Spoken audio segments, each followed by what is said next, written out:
2, 3. Oke. Lagi, yuk. Sama saja. Jadi setelah saya Bapak Ibu melakukan ini untuk pemanasan supaya kita sama pakai dulu. Oke, siap ya? Ulangi. Belum. Jadi ada jeda. Begitu saya tap langsung berat. Siap ya? Kurang, yuk. Oke, bagus. Dengarkan ini. Ulangi. Anda yang punya alat yang musik, silahkan sebebas mungkin.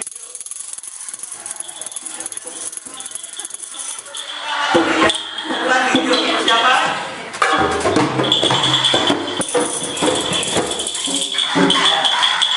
Ya.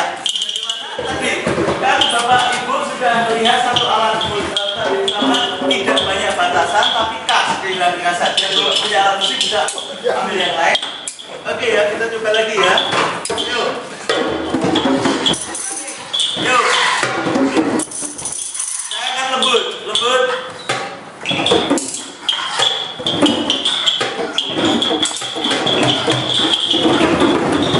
Ulangi. Sama-sama ya.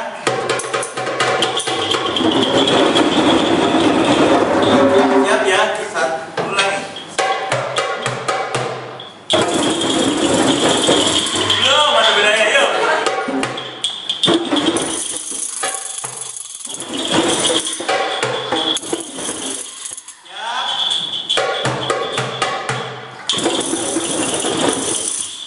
Yang musik yang lain buat improvisasi yang padu dari harmoni. Siap?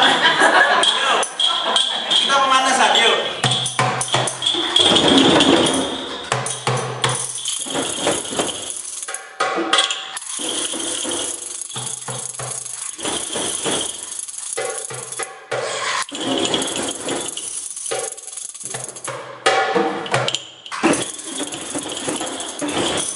Bagus. Ulangi, yuk.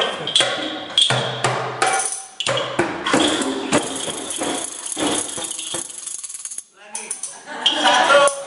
Satu irama ya. Bapak Ibu, kita mulai.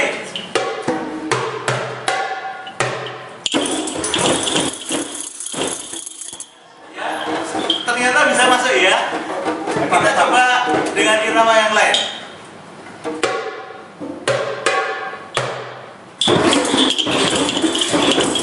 Ulangi.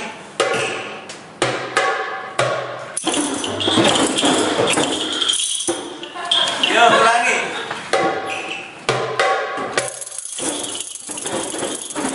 Sekarang kita akan bagi jadi 3 kelompok. Yang kelompok di sini iramanya seperti ini.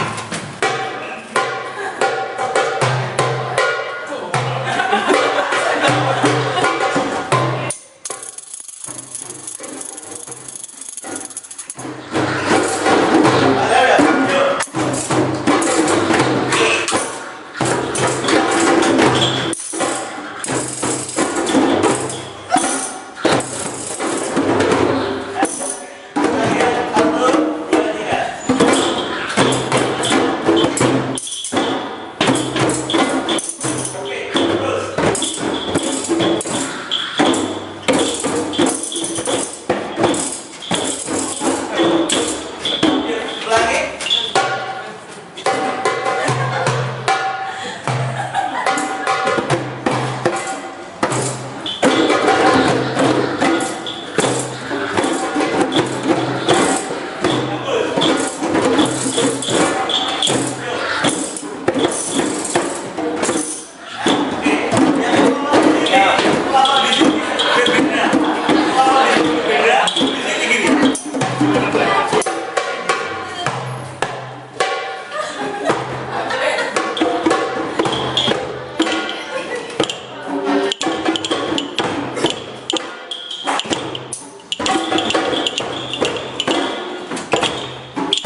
2, 3.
Berbeda. Kita mulai dari kelompok 3. Lalu yang berikutnya masuk. Begitu masuk di dep, lihat konduktor, lihat apa? DJ. Mulai dari kelompok 3. 1, 2, 3. Semua selalu mulai dengan ini. 1. Ini sebenarnya juga terlalu bagi Anda. Karena yang berapa? Yuk. Ya, kelompok 3. 1, 2, 3.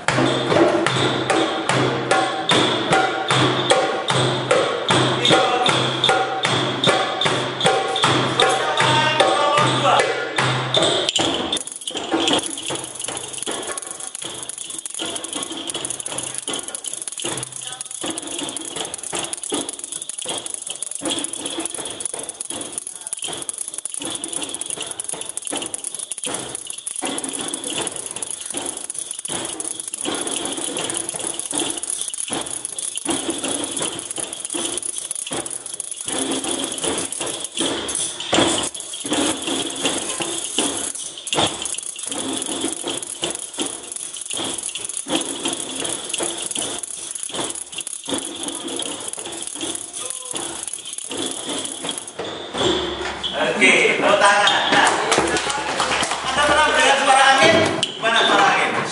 Angin, sekarang kita bayangkan anginnya bergerak. Nah, lalu. Nah, oke ya, kita coba. Saya akan buat gerakan angin. Silakan Anda mengiringi gerakan itu. Siapa? Yuk.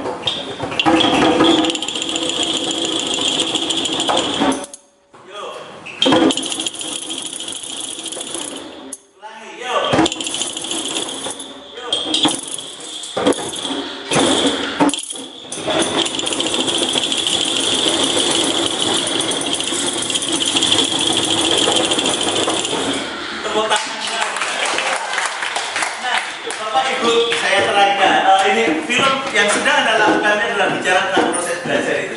Silakan. Boleh dibawa pulang, Pak?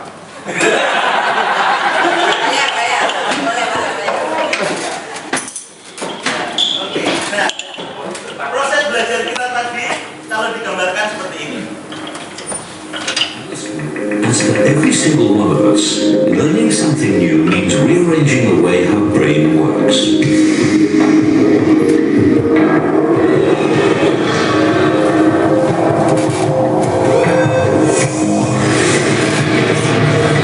Our brain has an astonishing 100 billion neurons, or brain cells, all connected together.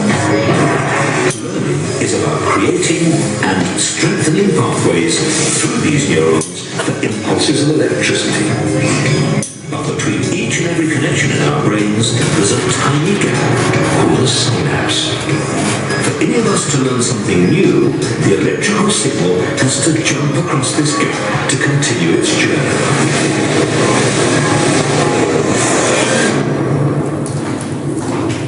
Iya, proses belajar kita tadi seperti itu.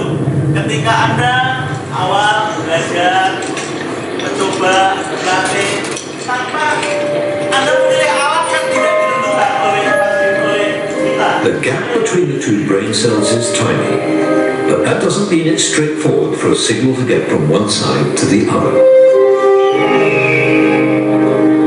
For us, it's like crossing a deep ravine.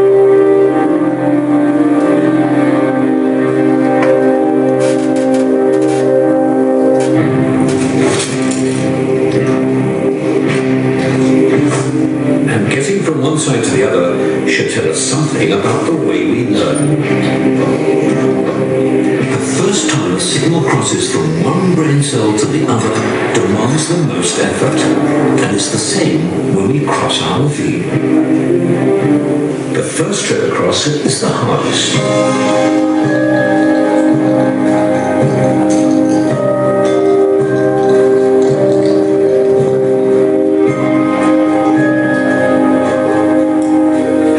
The ravine once, the journeys across get easier and easier.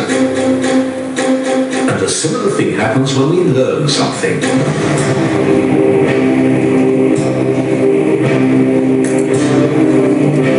To start with, learning is difficult.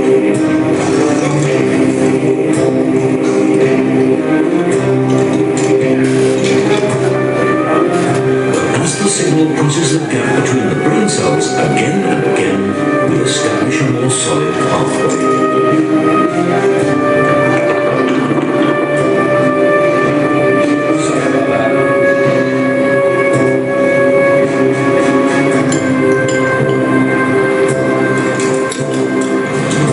By the time we've made the crossing over and over again, it becomes effortless.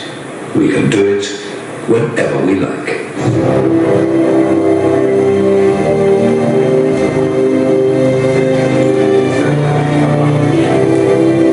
We finally learned something. Oke, kita sudah mempelajari sesuatu tadi dan tidak sadar kita sudah buat jembatan. Mari kita sambut proses belajar kita dengan satu gerakan yang meriah. 1, 2, 3 dengan irama yang seperti tadi. 1, 2, 3.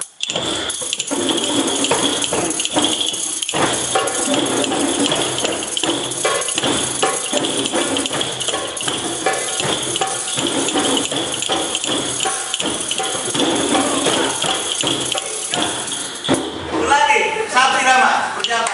1, 2, 3.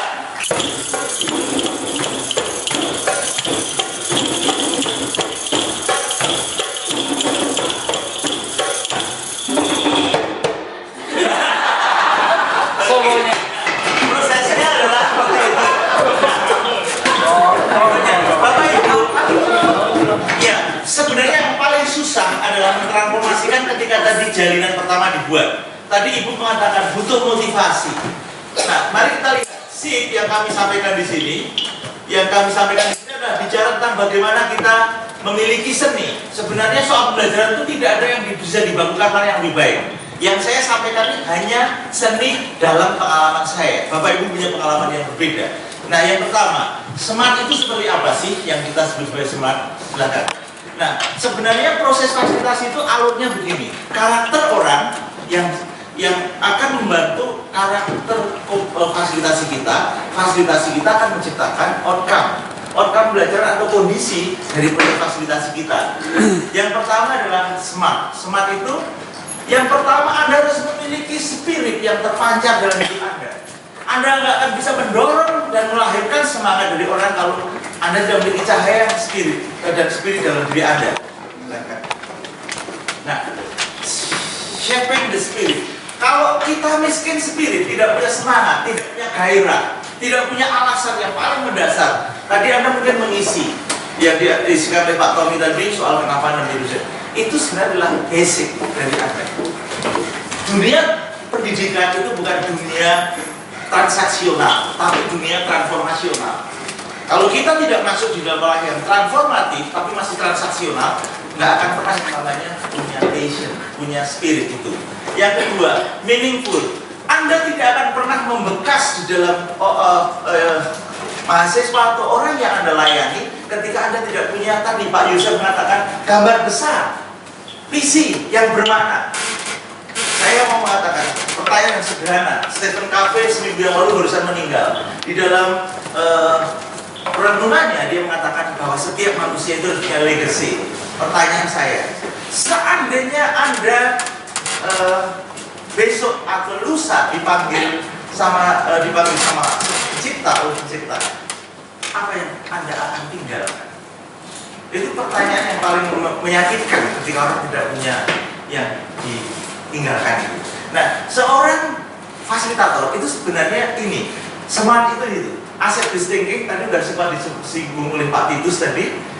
Lalu respect. Jadi berhenti untuk sebelumnya itu, waduh kamu itu siapa? Tidak ada sekarang itu jaminan kredibilitas akademik itu sama dengan kredibilitas moral. Banyak orang yang punya kredibilitas akademik atau kredibilitas moral yang rendah. Di DPR sana itu banyak yang profesor doktor dan tetap jadi koruptor. Di dunia kampus apakah bebas? Tidak. Kampus ini berperan besar di dalam ambruknya tatanan moralitas publik. Siapa yang bisa pengambil kebijakan di sana di Jakarta itu 90% itu adalah akademisi. Tapi dia tidak punya passion, tidak punya gairah, tidak punya spirit, tidak punya visi yang meaningful. Nah, si orang yang punya visi yang bermakna itu biasanya apa? Semakin ditantang, dia akan semakin saya akan mencari di mana. Dunia pendidikan bukan dunia job seeker sebenarnya, tapi dunia panggilan. Dan itu sungguh mudah diomongkan, tapi tidak mudah dilakukan. Makanya Anda melihat ada yang pernah di Inggris tahu presentasinya Anthony Giddens. Anthony Giddens ketika dia bicara tentang third way itu membuat orang terbakar energinya. Dia punya spirit dia. Lalu berikutnya, ini sering banyak diomongkan, think out the box. Selalu ngomong bilang-bilang, tapi faktanya banyak orang yang tersandra. Nah, Bapak Ibu, ini ada satu klik bagaimana seorang fasilitator itu memiliki gambar besar, memiliki energi yang menggugah, yang mendorong. Dan saya percaya, saya itu selalu optimis ketika ketika ada orang yang masih mau mencoba sesuatu. Dan saya tadi lihat dari kita berlatih musik itu, Anda itu adalah orang-orang yang bisa mencoba, bisa mentransformasikan diri. Mengasihkan tuh ternyata musik bareng-bareng itu. Nanti bisa kita ramen di depan rektorat selanjutnya. Nah ini silakan sebentar. Ini adalah contoh bagaimana karakter seorang yang smart dalam bayangan kami. Jadi dia memiliki daya yang menggugah. Dia memiliki kekuatan untuk melakukan sesuatu yang bermutu. Ya.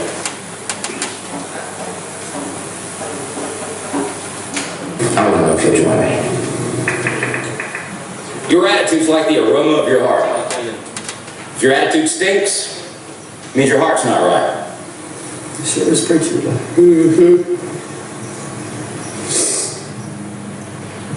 What? How's your attitude, Brock? It's fine. Then you'll be okay with the death crawl, right? Alright, everybody on the goal line, get your partner, let's go! Alright, let's go! Show me something, 10 yards, move it, let's go, Max! Let's go, Jonathan, show me something! 10 yards, show me some power! No knees, keep your knees off the ground! Show me something, there we go! 10 yards, show me some muscle, show me some power! Give me some heart, let's go!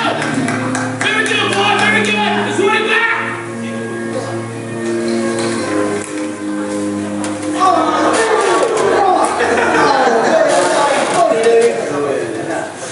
So, Coach, how strong is Westview this year? A lot stronger than we are. You already written Friday night down as a loss, bro? Well, not if I know we can beat them. Come here, Brock. You too, Jeremy. What, am I in trouble now? Not yet. I want to see you do the death crawl again, except I want to see your absolute best.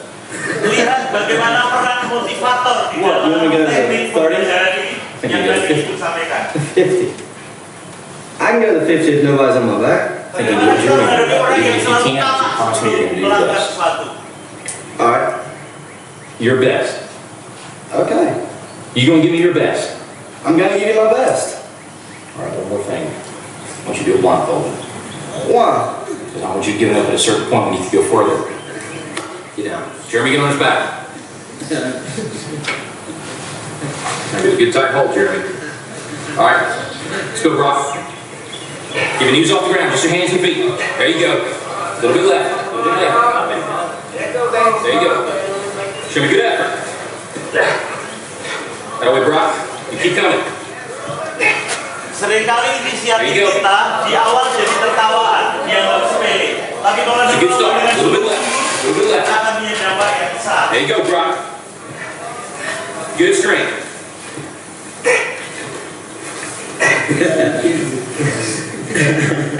That's it, Brock. That's it. Forget the 20. You give me your best. You keep going. That's it. Now, don't stop, Brock. You got more in you than that. Just rest in a second. You gotta keep moving. Let's keep moving. Let's go. Don't quit till you got nothing left. There you go. Keep moving. Keep moving. Keep moving, Brock. That's it. You keep driving. Keep your knees off the ground. Keep driving. Your very best. Your very best. Your very best. Keep moving, Brock. That's it. That's it. That's it. Keep going. Don't quit on me. Keep going. Keep driving. Keep driving. Keep your knees off the ground. That's it. Your very best. Don't quit on me. Your very best. Keep driving. Keep driving. There you go. There you go. Keep driving. Keep your knees off the ground. Keep driving. Don't quit till you got nothing left. Keep moving, Brock. That's it. That's it. That's it. Keep going. I want everything you got. Come on. Keep going. It hurts. Don't quit on me. Your very best. Keep driving. Keep driving. There you go. There you go. He's heavy. I know he's heavy. A bad And strength. you negotiate with your body to find more strength, but don't you give up on me, Brock. You keep going, you hear me? You keep going, you're doing good, you keep going. You not quit on it, you keep going. I know it hurts, you keep going. You keep going. It's all hard from here. 30 more steps. You keep going, Brock. Come on, keep going. And let it burn. It's all hard. You keep going, Brock. Come on, come on, keep going. You do your best, your best. Don't stop, keep going. It's not too hard, you keep going. Come on, Brock. Give me more. Give me more. Keep going. 20 more steps. 20 more. Keep going, Brock. Give me your best. Don't quit. No. Keep going. Keep going. Keep going. Don't quit. Don't quit. Don't quit. Brock Kelly, you don't quit. Keep going. Keep going. Go, Brock Kelly. You don't quit on me. No, you keep going. You keep going. Go, Brock. 10 more steps. 10 more. 10 more. 10 more. Keep going. Don't quit. Give me more. You can. You can. 5 more. 5 more. Come on, Brock. Come on. Don't quit.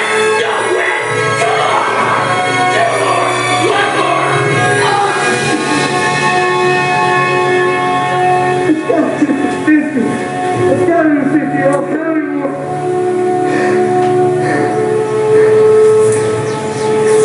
Look at Brock. You're in the end zone.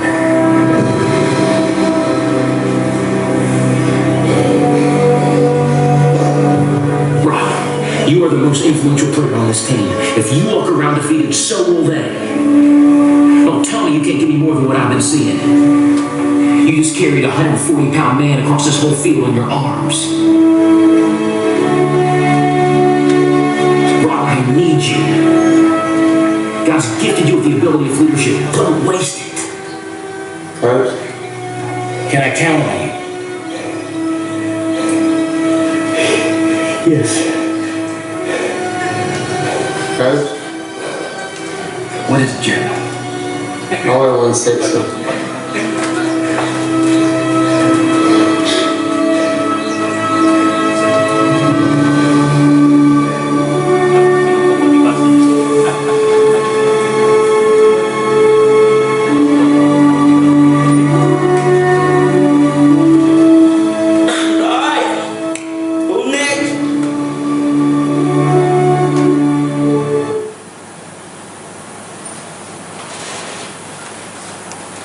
Iya, Bapak Ibu, kawan-kawan, belajar apa dari klip tadi?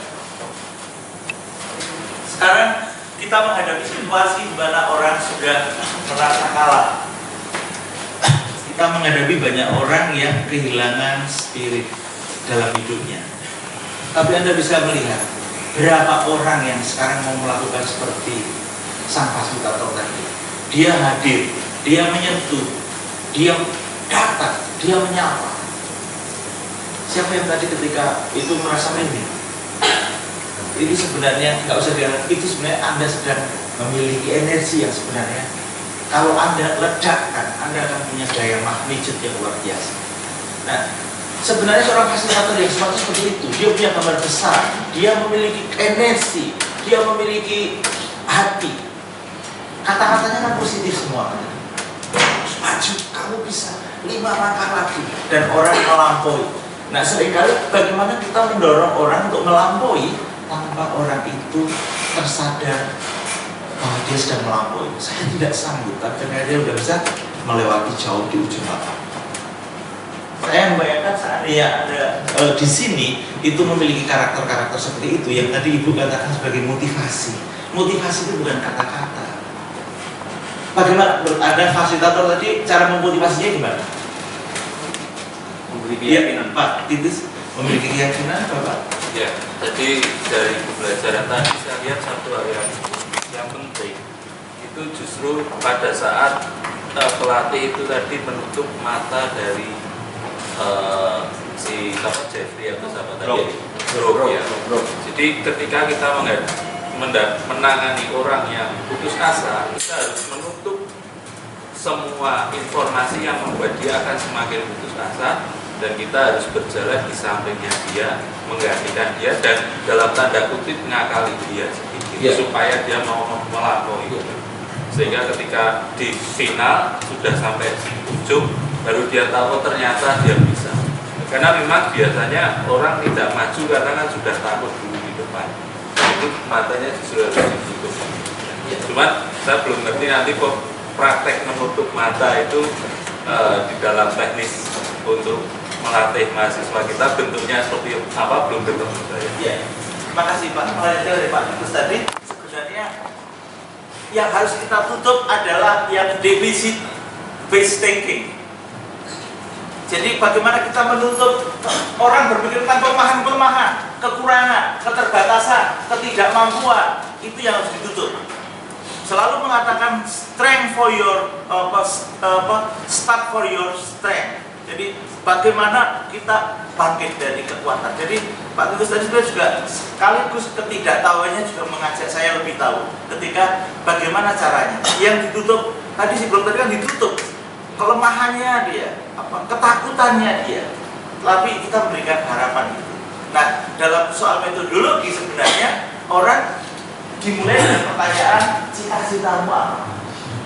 Nah, ini ada salah satu contoh, silakan berikutnya. Nah, untuk bertanya seperti itu, ini yang harus Anda miliki. Bagaimana Bapak Ibu kita sebagai fasilitator itu mencoba memperbesar pengaruh kita. Pengaruh bukan kekuasaan, bukan posisi kita.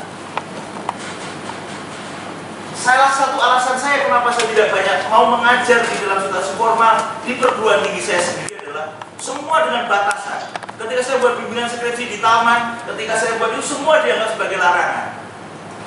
Dosen bimbingan skripsinya di tempat parkir.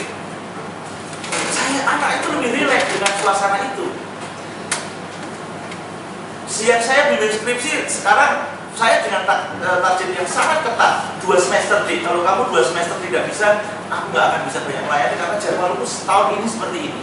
2 tahun, 2 semester kita buat rule. Tapi dimanapun, saya memang tidak di rumah ya, dia di mana saja silakan. Tapi tidak di rumah karena waktuku untuk anak dan ini adalah waktu yang istimewa. Jadi kita ketemu di mana saja ketika kita sedang di kantin dan kamu mau makan. Jadi situasi yang dibangun adalah membangun pengaruh, tidak kekuasaan. Ya, misalkan. Ya. Boleh saya tanya?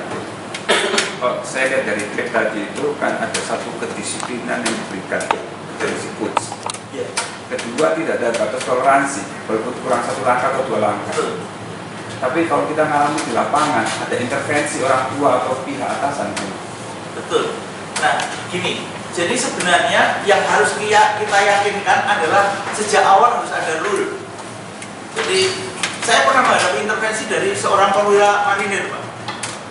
Tapi saya mengatakan, oke, Bapak percaya nggak pada proses ini? Jadi memang harus ada semacam mutu otoritas yang harus dilembagakan. Dan sekarang memang sebenarnya kan ketika tadi soal disiplin, soal tidak ada harga yang bisa ditawar, itu sebelumnya sebuah public declare.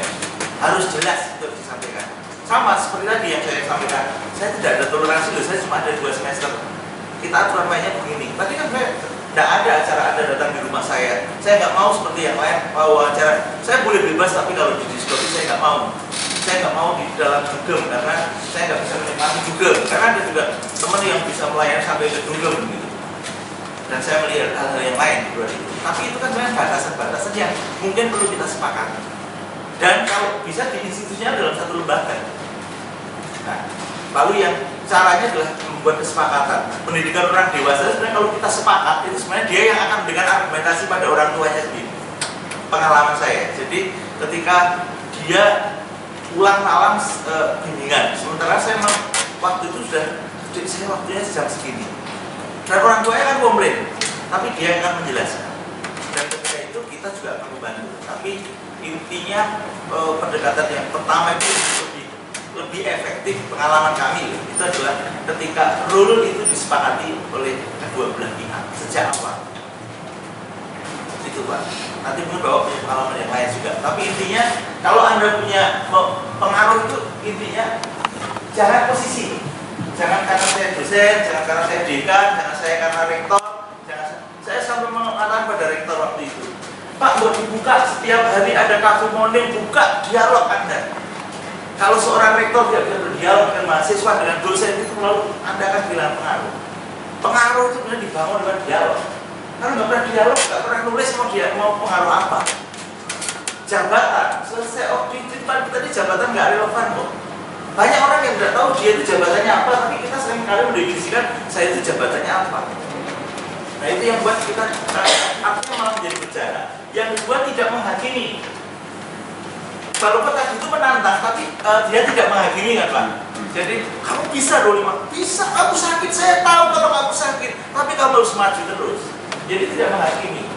Berikutnya adalah pilih-pilih peran. Kadang-kadang kita harus apa ya? Wah, kadang-kadang kita harus pakai pedang, kadang-kadang kita harus pakai busur. Kalau pedang memang tidak ada determinasi. Kalau saya yang namanya merepek, itu saya tidak peduli. Saya yang namanya tahu ujian sama, saya sudah sejak awal mengatakan yang sama jawabannya itu berarti dua-duanya, tiga-tiganya, empat saya kasih E. Saya itu kalau soal begitu ada mati, nggak ada yang. Tapi kok yang nggak dendam itu gitu. Jadi tahu, tanya sama Mas Tony itu ngalami bagaimana saya. Rule-nya begini. Tapi itu dari pihak universitas tidak ditolerir. Misalkan kita udah gini, mak ini pemain Persebaya. Saya nggak mau. Kalau Anda mau pertanyaan Persebaya, saya yang tidak akan mengajar. Silakan dia mengajar. Dia akan mengacu seluruh proses. Kok nggak pernah? Saya nggak pernah mikir dia nggak pernah kontribusi dengan kelas. Dulu ada salah Persebaya yang harus nilainya itu dibutuhkan berapa. Ya saya suruh jadi budak penghibur. Sebenarnya apa bedanya saya dengan lebih terhormat saya bersungguh-sungguh berada di Doli sana daripada saya sebenarnya di kampus ini, tapi sebenarnya cara dan perilaku saya tidak jauh lebih. Banyak kasus-kasus itu yang membuat, tapi saya juga tidak akan berhenti. Lalu saya bangun komunitas basis mahasiswa kita bangun. Dan saya punya target dengan beberapa dosen juga, tapi ternyata juga akhirnya terlembaga. Rektornya akhirnya mulai membuka diri. Tapi memang tidak mudah. Saya bayangkan kalau Bapak Ibu yang hadir di sini, kami waktu itu dengan 30 mahasiswa, seluruh gerakan di Surabaya itu sebenarnya dulu ujungnya di tempat kami. Karena seluruh fakultas teknik dan lain-lain itu, dan kita membangun betul pluralisme. Jangan takut, kamu tidak minoritas. Tidak ada alasan bahwa kamu seorang minoritas. Tidak ada minoritas. Yang ada adalah fluency atau tidak, pengaruh tidak. Minoritas itu biasanya pengaruhnya besar. Nabi itu suatu minoritas deh. Kalau Nabi itu besar namanya bukan Nabi, gerombolan. Yesus Muhammad ya cuma satu, Yesus Kristus cuma satu, Buddha cuma satu. Seluruh perubahan itu mulai dari yang minoritas, nggak ada dalam sejarahnya. Kenapa Anda takut sebagai orang minoritas? Itu yang kalau saya di Margawang, saya sampai masuk kok di Margawang, di mana-mana. Bapak jangan takut, lawan di sini. Nah, sementara problem Anda itu ekosistem ini di sini gereja begitu keluar kan sudah ketemu Kristen, Tionghoa, apa ini yang harusnya dilawan. Itu yang sebenarnya kita harus jadi inspirator ya. Karena kalau yang mayoritas itu pasti kuat, enggak. Yang mayoritas ini ngobrol-ngobrol sudah. Mana? Di Filipina mayoritas Katolik, bisa ada yang namanya gangster gitu ya. pernah di Filipina udah tahu, nggak ada. Isinya orang mabuk, dolanan bedil ya. Hindu, di mana ada mayoritas itu biasanya akan terjadi pembodohan. Nah, makanya kita harus mendorong itu. Kadang-kadang sebagai pemacu, kadang-kadang ayo, kadang-kadang merangkul. Ada yang di sini dari jurusan teknik arsitektur. Saya pernah ada satu mahasiswa yang tinggal intensif di tempat kami. Nanti saya ceritakan. Kalau kami itu, saya misalnya si Desi, ada yang gitu. Ada yang ngajar Desi. Desi anak-anak berapa itu? Silahkan lihat.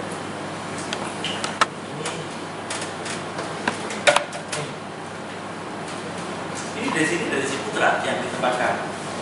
Siapa yang ngajar dia? Ada dia di dalam pikiran Anda. Ini puisi terakhir ketika dia meninggalkan kamu selama 3 bulan. Anak itu nangis sambil membuat puisi, aku akan berbuat. Loh, ini kan guru saya. Ini anak mahasiswa Anda. Dia sedang menginspirasi dan seterusnya. Saya tahu cita-cita dia ingin menjadi satu. Dia ingin menjadi seorang arsitek untuk membangun semacam wisata center. Jadi pusat informasi wisata di seluruh Indonesia. Dan dia bertentangan keras dengan papanya yang ada di Ambarawa. Dan saya mengatakan, Des, impianmu luar biasa. Apa yang buat kamu takut? Wah, ini bisa ada editnya oleh dosen kami. Ya, kelemahan dosen interior nanti itu sebenarnya soal dosen, tapi banyak orang arsitek itu seninya luar biasa. Kamu jelaskan impianmu itu seperti apa? Ini anak ini dan saya kalau mendampingi mahasiswa itu selalu saya punya yang namanya catatan refleksi. Saya ketika entah itu berapa mahasiswa, saya pasti tidak akan impersonal. Saya dengan Tony sampai istrinya, siapa anaknya, berapa itu saya tahu. Mas Tony itu kan dulu bimbingan skripsi saya. Nah ini misalkan contoh catatan jurnalnya si Desi. Jadi setiap kali dia datang di kantor kami, dia akan membuat catatan jurnal. Dan saya nggak mau yang namanya pakai email, nggak. Saya butuh yang otentik. Dia cerita pengalaman pribadinya apa. Selalu ada 3 hal yang dia tulis setiap kali datang di kantor kami. Apa yang dikerjakan hari ini, dia belajar apa, dan apa yang menggugah hidupnya. Dalam waktu 3 bulan dia membuat tulisan ini, puisi ini. Dia angkatan berapa ya? 2008. Saya ngotak dia nggak bisa, sebenarnya mau saya testimoni siang hari ini. Dan ketika dia datang, saya sungguh-sungguh mengatakan, Des, luar biasa. Kamu kalau nanti mengembangkan jadi dia semacam Eco Tourism Information Center, itu jarang. Jadi dia mau mengembangkan suatu arsitektural untuk bagaimana seluruh informasi di situ ada orang kalau datang di Indonesia, itu kan impian yang luar biasa. Kalau saya jadi dosennya, ini akan saya jadikan proyek dan ini sungguh-sungguh anak ini punya impian gitu ya. Jadi ciri khasnya Anda supaya fluent pada orang lain, pertama kali tanya cita-citanya apa. Kalau kita mengajar dan kita nggak pernah tahu apa yang dia cita-citakan, sama dengan kata-kata Pak Yosef tadi, Anda nggak akan tahu gambar besarnya dia. Dan sekarang Desi kelihatannya di Bandung kelihatannya, ada yang ngajar dari arsitektur. Ya.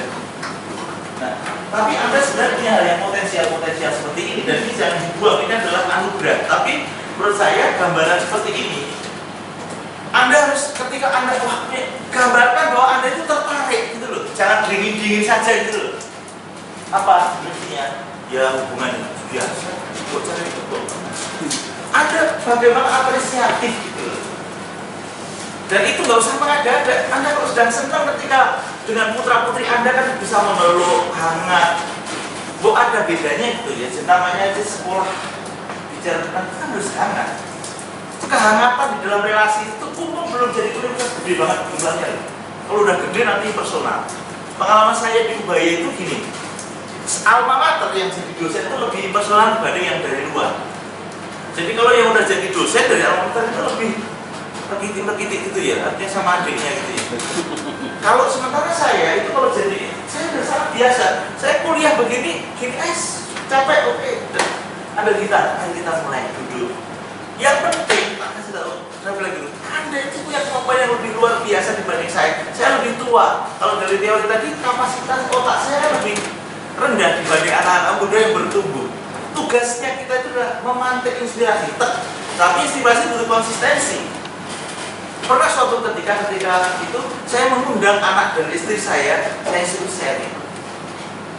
Pengalaman saya ya, konkret itu dibutuhkan. Alif Budiman itu kalau ngajar banyak testimoni. Kalau udah kena itu Bapak Ibu, anak-anak itu akan cari kemana saya sudah melampaui kita. Saya itu pernah ngajar satu anak itu namanya itu robotik club yang anak-anak kecil di daerah. Saya itu terkagum-kagum, anak 12 tahun itu namanya fisik teknologinya udah. Saya nonton Randy Adam, tokoh tentang desain grafis, dia mata kuliah yang dari Technology University itu yang dia meninggal itu kan dia mengambil jurusan yang beda. Siapa itu yang Randy, siapa yang tokoh yang meninggal karena kanker pankreas, dan dia jurusan desain grafis tapi yang tidak seperti yang sekarang dia. Jadi dia inovasi itu ternyata dia punya kemampuan yang fluent banget. Jangan lupa reflektif. Hanya orang yang tidak pernah menghakimi yang akan reflektif. Biasanya banyak orang itu semakin dangkal semakin mudah menghakimi. Cuma hitam dan putih. Cuma ngomong BH saja udah dianggap dosa. Padahal BH itu tidak mesti sesuatu yang mendosakan. Yang bikin dosa itu adalah di dalamnya yang tidak digunakan dengan benar. Seharusnya untuk menyusui anaknya dan anaknya katanya itu. Lalu increasing learning atmosphere, lalu netral. Netral itu ketika ada situasi itu kita menghakimi tapi tetap duduk. Oke. Yang terakhir adalah giving constructive feedback. Jadi memberikan feedback yang konstruktif. Nah, gimana sih caranya? Silahkan.